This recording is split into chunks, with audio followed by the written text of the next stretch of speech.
Is it normal to have a watery discharge coming out of your breasts? Is it normal to have a watery discharge coming out of your breasts? And also, what is ovulation? What is ovulation? Is it normal for a discharge to come out from the private parts? In this video, we are going to answer these questions that have been asked by our viewers. Water in the coming out from the breasts, and is it normal to have a discharge coming out from the private parts, and what is ovulation? GERALD MASSA, the health educator, is the name of the channel, and on this channel we do create awareness about fertility and reproductive health. Water coming out of your breasts is a sign that there are changes taking place in your breasts. There's a hormone known as prolactin, which plays a very, very important role in maintaining the normal functioning of your breasts. If at all this hormone is in high levels, if this hormone known as prolactin gets produced in very high amounts, then there are high chances that you are going to experience changes in your breasts. Now, water coming out of your breasts could actually mean that maybe you are actually pregnant, you are in your early days of pregnancy. It could also mean that, of course, you have high prolactin levels, but it could also mean that you have what we call a breast infection. This is actually very common in young girls, but also older women tend to get water coming out of their breasts. So if you are a lady out there and you are experiencing water coming out of your breasts, then it's high time you actually did the pregnancy test. You can actually do the urine pregnancy test. You can also do the serum HCG pregnancy test, or you could actually talk to your doctor, who will most likely request for a breast ultrasound scan to be done on you. So if you have water coming out of your breasts, it could mean that either you have an infection, it could mean that you maybe have high levels of prolactin hormone. Remember, we've said that prolactin is a hormone which plays a very big part in helping your breasts function normally. So remember to have yourself get checked if you are experiencing this particular issue. If you have water or a watery discharge coming out of your breasts, you should actually have your doctor check you. GERALD MASSA, the health educator, is the name of the channel, and we are moving on to our next question. The next question is discharge from the private parts. A lady is experiencing a discharge which is coming out of her private parts, and she's asking herself what could be causing this discharge. Now, she didn't mention which color, or she didn't mention the color of the discharge, but we presume that it is a watery discharge. And when a discharge is coming out of your private parts and it is colorless and it is sticky, this is normally very, very normal. If you are a woman and you are experiencing a discharge coming out of your private parts, and this discharge is colorless, it's a normal happening.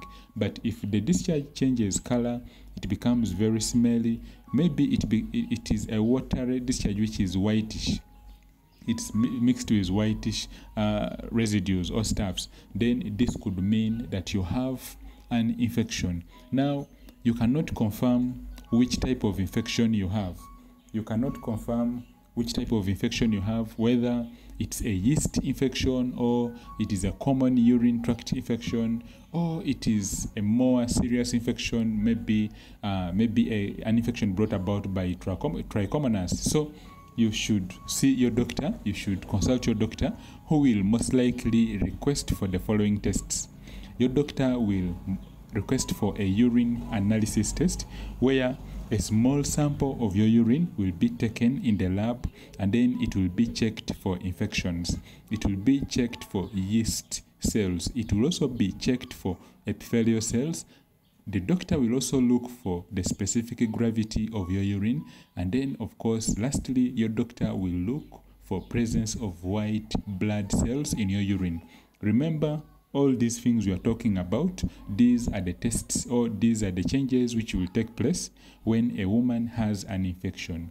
When white blood cells, also known as leukocytes, are seen in your urine sample after doing the urine analysis test, what could be causing these white blood cells to be pouring or to be released in your urine? It could mean that there's an infection that is destroying your white blood cells, and in the process they are being shed out through the process of excretion in your kidneys. So if you are seeing an infection or if you are seeing a discharge coming out, it could be a sign of an infection. Remember to subscribe so that you do not miss new videos we release every day. On this channel, we do create awareness about fertility and reproductive health. On this channel, we talk about fertility. We answer all your fertility questions. I can also answer your questions just like I'm answering these questions from our viewers. You can kindly go to the comments and ask your question. As soon as I will see it, I will answer your questions. You can also WhatsApp me if you would like to talk with me in privacy. GERALD MASSA, the health educator, is the name of the channel, and we are proceeding with today's video lesson. We've answered the first part of the question, which talked about water in the breasts. We said that this could be hormonal due to high levels of prolactin. It could also be due to infections of the breasts. Also, these infections of the breasts, commonly they are known as mastitis. And then also we said that have your doctor do an assessment on you. It could be something very serious, it could be something not so serious, but it will be your doctor to determine what is really happening. Your doctor will do a your doctor will do an examination, a breast examination, just basically where your doctor will actually feel your breasts for any lumps which could be present. If your doctor detects any lump, then most likely your doctor will request that you do a breast ultrasound scan. And also, if the breast ultrasound scan shows that there are lumps in, then your doctor might actually go ahead and request for a mammogram. But still, all this will be determined by your doctor. You should not sit at home and begin imagining things. So you should actually see your doctor who will do those tests. Remember, everything could turn out to be normal. You could actually, the breast ultrasound scan may be normal, the mammogram may be normal, and even the breast examination may be normal when it is actually a watery discharge being brought about by normal body changes. But still, you have to see your doctor who will do some assessments on you. And also, the next part of the question was talking about a discharge coming from the private parts, and we said that this discharge could be brought about by infections. It could be a sign that there's a problem. You could be having a sexually transmitted infection or a simple bacterial infection. So you actually have to see your doctor who will do the urine analysis test. They will also do the urine culture and sensitivity test if they see that this needs to be done, or it could be a simple high vaginal swab which will be done by your doctor. So remember, if you are experiencing a discharge which could be watery and maybe yellowish, or it could be reddish, or it could be actually like having a whitish color, you should see your doctor who will do some tests on you. The last part of the question was about ovulation. We've talked about ovulation on this channel before, but for the sake of our viewers who have not watched our videos about ovulation, ovulation is the release of a mature egg. The release of a mature egg from your ovaries is what we call ovulation. This normally happens on the 14th day. When an egg has been released on the 14th day, we call this ovulation.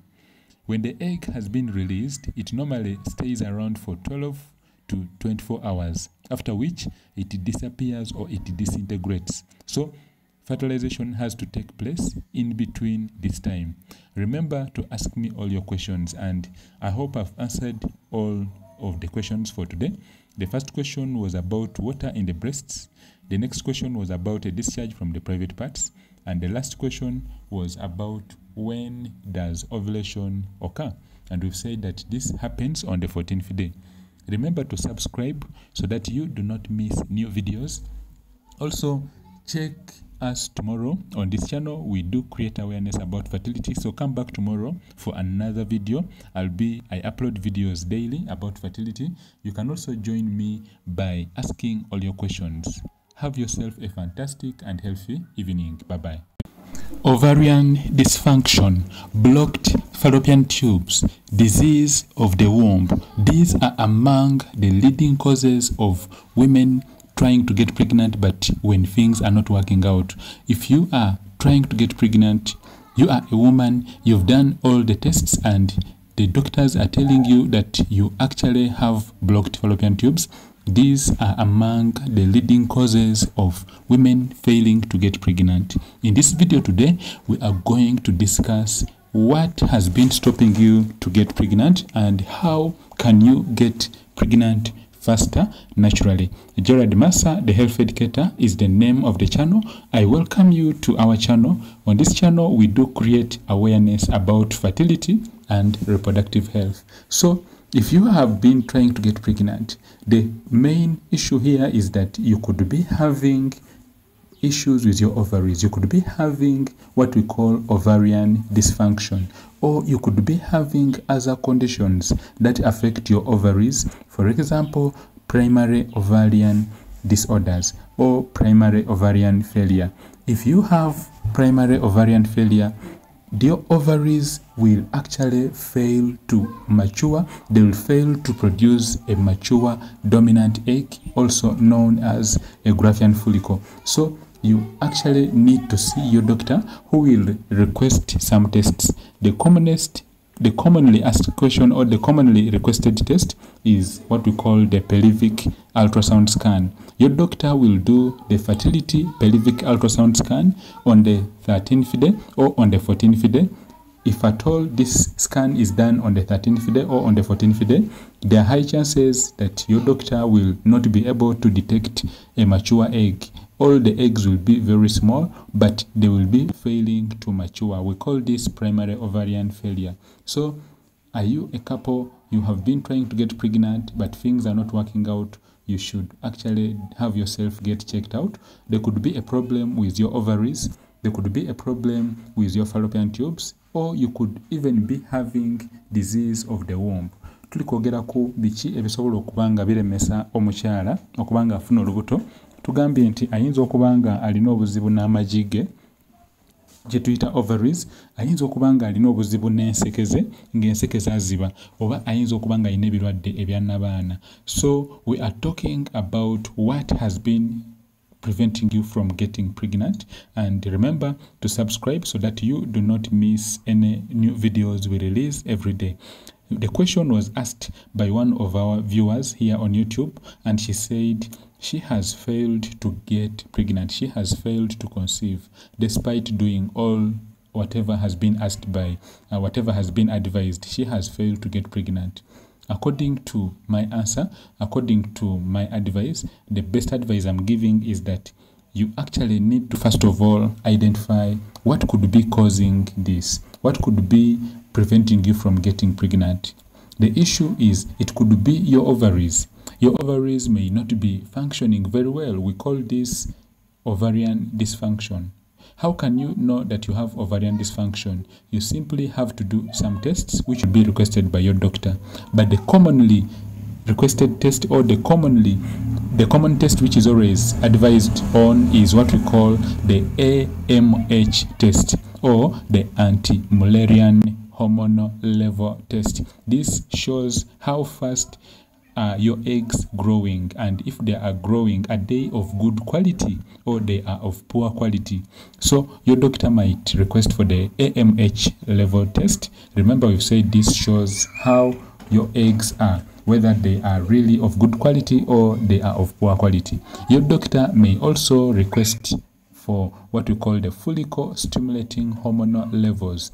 Remember, in our previous videos, we've talked about the FSH, or the follicle stimulating hormone, and we've said that this specifically is produced by the anterior pituitary gland. This is a small part which is located at the mid of your brain, and this actually is stimulated, or it is activated by another small part of the brain known as the hypothalamus. So the hypothalamus releases what we call the gonadotropin releasing hormone. This goes on and then it stimulates your anterior pituitary gland, which will produce the two fantastic hormones. These are the FSH, which is known as the follicle stimulating hormone, and also the luteinizing hormone. The follicle stimulating hormone specifically, it stimulates, or it tells your eggs to actually grow through the stages, and then when they are ready on the 14th day, there will be activation, or the next hormone we've talked about, the luteinizing hormone, or LOH, will now be released in your system, your body, and then LOH will actually now cause the release of the mature egg. So if you have tried to get pregnant and things are not working out, the most important points you need to take from this video lesson about fertility is that you could be having an issue with your ovaries. Please do not put the blame on yourself. Do not put the blame on someone else. You could be having what we call ovarian dysfunction. You could also be having an issue with blocked fallopian tubes, or even you could be having disease of the womb. Your endometrium may not be of good thickness. We call this poor endometrial thickness. The endometrium is the inside of your womb. Just like you can take an example of an avocado, which actually has the 3 layers. The outer layer, which is normally peeled off, is what we call the perimetrium, if we are referencing the uterus. And then the middle layer, which is normally eaten, the middle layer which is normally eaten, the middle layer of the avocado is what we call in the terms of the uterus, is what we call the myometrium. Now, the inside, where the seed of the avocado grows, in this particular reference to the uterus, the inside of your womb is what we call the endometrium. So if you have disease of any of those parts we've talked about, you have disease of the outer wall of your uterus, maybe there could be fibroids. Remember, with fibroids you can still get pregnant, but if at all these fibroids are very many, they can actually cause difficulties in getting pregnant. They could also, if you get pregnant, they could actually increase your risk of getting what we call an ectopic pregnancy. So we are answering the question, someone has tried to get pregnant, but she is not getting pregnant. What is the problem? I hope this has been answered very well, that the failure to get pregnant could be due to ovarian dysfunction. It could be due to blocked fallopian tubes. It could be due to disease of the womb. And then also it could be connected to stress levels. Remember, we've said that stress specifically lowers the fertility hormones. It actually causes what we call hormonal imbalance. And lastly, it could be an issue with your partner. If you do these tests, you as a woman, you do these tests, all the tests, and then the tests show that you are very okay, the ovaries are functioning very well, you have enough levels, or your AMH levels are within the normal ranges, your fertility hormonal levels, that is FSH, LOH, progesterone, all of them, if they are normal, then you actually will need to have your partner, your husband, get tested. In men, normally what we recommend, your husband will do what we call a fertility hormonal screen test. Your husband will do what we call sorry about this. Your husband will do what we call a semen analysis test. Sorry about this. So when your husband does the semen analysis test, this is a test whereby a small amount of sperms from your partner will be taken, and then they will be analyzed in the lab. They will be analyzed for the quality, and if your husband has issues with their sperm count, if they have what we call low sperm count, or they have sperms but they are actually of poor morphology or poor appearance, they are actually weak sperms, then your doctor will advise on what needs to be done. Normally, what will be advised on is you will be advised on dieting. Remember, a diet that is rich in vitamin E, it's really very important in improving your sperm count. It's also very important in improving the egg quality. So if you are a lady and you have an issue with low eggs, poor quality eggs, then you should think about starting on multivites or preconception therapy. This is the therapy, or this is the treatment which you will take that will prepare you. It will prepare you for pregnancy. So normally we advise on vitamins, that is vitamin C, vitamin D, and then also vitamin E. But the B vitamins, including folic acid, including vitamin B complex, these are also very essential in helping and improving the egg quality, that is the eggs of the woman. And then also it is very important in improving the sperm quality, the sperms of your husband. So if you have tried to get pregnant and things have been difficult, then there are high chances that all these could be contributing to this. So you need to have all these tests done, and then you'll be able to get pregnant. So next question asked by one of our viewers is, what can I do for me to have, what can I do to have my menstrual cycles every month? One of our friend is asking a question, what can I do for me to have my menstrual cycles every month? So in this particular case, we presume that she is having issues with her menses. She's not seeing her menses. We call this amenorrhea. It could be total or it could be partial amenorrhea. So